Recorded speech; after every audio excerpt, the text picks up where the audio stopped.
أشهد أن لا إله إلا الله وحده لا شريك له وأشهد أن محمدا عبده ورسوله أما بعد فأعوذ بالله من الشيطان الرجيم بسم الله الرحمن الرحیم۔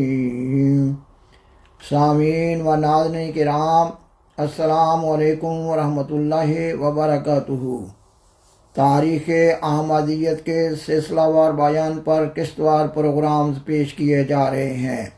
اس سلسلہ میں سیدنا حضرت مرزا غلام احمد قادیانی، امام مہدی و مسیح موعود علیہ السلام کے بچپن، لڑکا پن اور اوائل جوانی اور پھر جوانی کے حالات پر مختلف پروگرامز پیش کیے جا چکے ہیں۔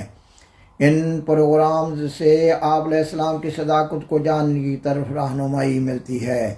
گزشتہ پروگرام میں یہ بیان کیا گیا تھا کہ 1864 کا واقعہ ہے کہ سیدنا حضرت مرزا غلام احمد قادیانی علیہ السلام نے اپنے والد محترم کی اطاعت میں سیالکوٹ عدالت میں ملازمت کرنا اختیار کیا، اور جب اس ملازمت پر قریباً 4 سال کا عرصہ بیت گیا تو آپ علیہ السلام کے والد محترم نے آپ علیہ السلام کو سیالکوٹ عدالت کی ملازمت سے استعفیٰ دے کر واپس آ جانے کی ہدایت کی۔ آپ علیہ السلام کے سیالکوٹ میں قیام میں بعض الہی حکمتوں کا ذکر بھی کیا جا چکا ہے، اور یہ بھی بیان کیا جا چکا ہے کہ جب آپ علیہ السلام کے والد محترم حضرت مرزا غلام مرتضیٰ صاحب رحمہ اللہ تعالی نے آپ علیہ السلام کو استعفیٰ دے کر واپس آ جانے کی ہدایت کی تو آپ علیہ السلام فوراً ہی استعفیٰ دے کر سیالکوٹ سے قادیان کی طرف چل پڑے۔ اور یہ بھی بیان کیا جا چکا ہے کہ آپ علیہ السلام کے والد محترم نے جب آپ علیہ السلام کو استعفیٰ دے کر واپس چلے آنے کا پیغام بھجوایا تو آپ علیہ السلام کی والدہ محترمہ سخت بیمار تھیں۔ آپ علیہ السلام قادیان کے لیے سفر میں ہی تھے کہ ایک اور آدمی بھی آپ علیہ السلام کو لینے کے لیے امرتسر پہنچ گیا۔ آپ علیہ السلام کو اس آدمی کی زبانی معلوم ہوا کہ آپ علیہ السلام کی والدہ محترمہ کا انتقال ہو چکا ہے۔ انا للہ و انا الیہ راجعون۔ اس پروگرام کے ذریعہ اس مضمون کو آگے بڑھایا جا رہا ہے، مگر خاکسار اس مضمون کو آگے بڑھانے سے قبل آپ علیہ السلام کے عدالت کی ملازمت اختیار کرنے پر احمدیت مخالف علماء کے ایک اعتراض کا جواب دینا ضروری خیال کرتا ہے۔ احمدیت مخالف علماء بڑی حقارت سے طنزاً یہ اعتراض کر رہے ہوتے ہیں کہ آپ علیہ السلام عدالت میں چھوٹی سی نوکری کرتے رہے ہیں، جبکہ آپ علیہ السلام اپنی کئی کتب میں بیان کر چکے ہیں کہ آپ علیہ السلام کے والد محترم رئیس قادیان تھے۔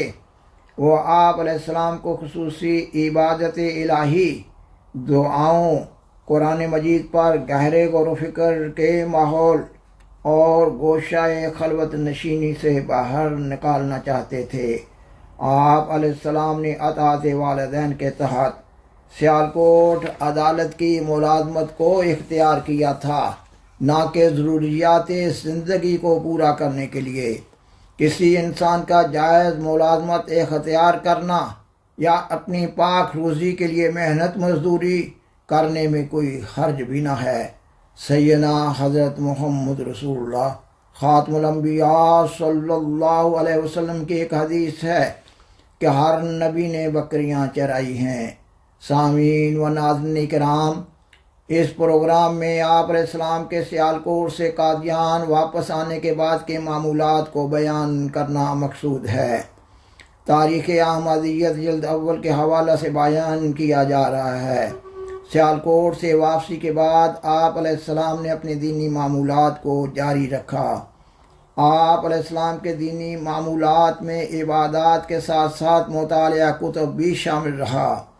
اسلامی لٹریچر کے علاوہ غیر مذاہب کی کتب کو بھی آپ علیہ السلام نے خوب پڑھا۔ بالخصوص بائبل پر آپ علیہ السلام نے خوب تحقیق کی۔ آپ علیہ السلام روزانہ اچھے اخبارات کا مطالعہ بھی ضرور کرتے تھے۔ آپ علیہ السلام کی والدہ محترمہ کی وفات کی وجہ سے آپ علیہ السلام کے والد محترم ان دنوں بہت مغموم و محزون تھے۔ آپ علیہ السلام نے اپنے والد محترم کی اس حالت کے پیش نظر ان کو بھی اپنے مطالعہ میں شامل کر لیا۔ ان دنوں آپ علیہ السلام اپنے والد محترم کو قرآن مجید، احادیث نبویہ اور تفاسیر سناتے تھے۔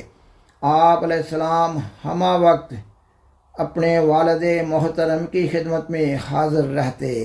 آپ علیہ السلام اوائل جوانی سے ہی اپنے ماحول میں ایک ولی اللہ کے طور پر جانے جاتے تھے۔ عمر بڑھنے کے ساتھ ساتھ آپ علیہ السلام سے میل ملاقات کرنے والوں کی تعداد بھی بڑھتی رہی۔ آپ علیہ السلام کے سفر و حضر میں آپ علیہ السلام سے میل ملاقات کرنے والے اور آپ علیہ السلام کی صحبت میں رہنے والے آپ علیہ السلام سے روحانی فیض پاتے تھے۔ آپ علیہ السلام اپنے ملنے والے احباب کو اسلام کی خوبیاں بتاتے۔ آپ علیہ السلام اپنے زیر تربیت احباب کو اسلام پر غیر مذاہب کی طرف سے کیے جانے والے اعتراضات کے جوابات سمجھاتے تھے۔ آپ علیہ السلام مباحثات و مناظرات میں مخالفین اسلام کے بالمقابل بعض اوقات الزامی جواب کا استعمال بھی کر لیتے تھے۔ الزامی جواب کا مطلب یہ ہوتا ہے کہ مخالف کو اس کی مستند کتب کے حوالہ سے یا اس کو اس کے ہی عقائد کی روح سے ملزم کرنا۔ یہ ضروری نہیں ہوتا کہ الزامی جواب دینے والا بھی مخالف کے اس نظریہ کا قائل ہو۔ بعض اوقات الزامی جواب دینا ناگزیر ہو جاتا ہے، کیونکہ بعض مخالفین اسلام پر بے بنیاد اور رقیق حملے کرتے ہیں۔ ایسے مخالفین اسلام کے کسی صحیح عقیدہ و تعلیم سے، اپنی غلطی سے یا شرارت سے اپنی مرضی کا مفہوم اخذ کر کے انہیں اس خود ساختہ مفہوم کو اسلام کی طرف منسوب کرتے ہیں، اور پھر وہ اپنے اس مذمومہ مفہوم کے تحت اسلام پر اعتراض کر کے اسلام کی کمزوری ثابت کرنا چاہتے ہیں، اور پھر وہ لوگ کسی داعی اسلام کی طرف سے کسی بھی مدلل دفاعی جواب کو نہیں مانتے، حالانکہ ہر اہل مذہب اپنے مذہب کے عقائد و تعلیمات کی تشریح کرنے کا کسی دوسرے مذہب والے سے زیادہ حقدار ہوتا ہے۔ ایسے حالات میں یہ ضروری ہو جاتا ہے کہ ایسے مخالفین اسلام کو ان کے مذہب کے عقائد و تعلیمات میں سے جواب دیا جائے، یہ کہ جس امر کو وہ اسلام کی کمزوری ظاہر کر رہے ہیں وہ ان کا خود ساختہ مفروضہ ہے۔ ایسے الزامی جواب سے یہ دکھانا بھی مقصود ہوتا ہے کہ ایسے امور کئی دوسرے مذاہب میں بھی پائے جاتے ہیں۔ ایسے الزامی جواب سے کسی بھی مذہب کے پیشوا یا کسی مذہب کی بے حرمتی کرنا مقصود نہیں ہوتا۔ الزامی جواب کے ذریعہ صرف مثال لا کر مخاطب و مخالف کو سمجھانا مقصود ہوتا ہے۔ سیدنا حضرت مسیح موعود علیہ السلام کا الزامی جواب دینے میں یہ موقف تھا کہ جب تک مخالفین اسلام کو ان کی خامی نہ بتائی جائے اس وقت تک وہ صداقت اسلام پر غور نہیں کرتے۔ آپ علیہ السلام عام طور پر اپنے مخاطب کو نہایت پیار و محبت و ہمدردی و شفقت، مصلحت و حکمت، دلیل اور تفصیل سے تبلیغ فرمایا کرتے تھے۔ آپ علیہ السلام نہایت مجبوری کی حالت میں الزامی جواب کا طریق اختیار فرمایا کرتے تھے۔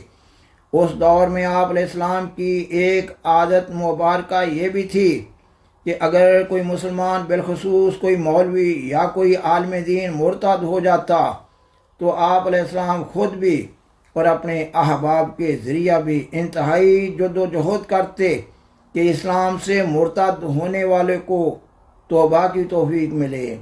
اس سلسلہ میں آپ علیہ السلام کی طرف سے کی جانے والی ایسی کامیاب انتھک کوششوں کا اس مقام پر احاطہ نہیں کیا جا سکتا۔ اس دور میں آپ اسلام کے ایک فتح نصیب عظیم جرنیل کے طور پر مشہور ہوئے۔ اس دور میں دفاع اسلام اور اشاعت اسلام کے ساتھ ساتھ آپ علیہ السلام سے قبولیت دعا اور نشان نمائی کے واقعات کا ظہور بھی ہو رہا تھا۔ ان واقعات سے دہریت کے ماحول میں یہ پیغام نشر ہو رہا تھا کہ خدا تعالیٰ آج بھی اپنے بندوں سے کلام کرتا ہے۔ ایسے واقعات کثیر تعداد میں آپ علیہ السلام کی کتب میں محفوظ ہیں۔ سامعین و ناظرین کرام، بالآخر درخواست ہے کہ برائے مہربانی اس پروگرام کو لائک کریں، دوسروں سے شیئر کریں اور حضرہ کرم اس چینل کو سبسکرائب کریں۔ جزاکم اللہ تعالی احسن الجزاء وآخر دعوانا ان الحمد للہ رب العالمین۔ والسلام علیکم ورحمۃ اللہ وبرکاتہ۔ شکریہ۔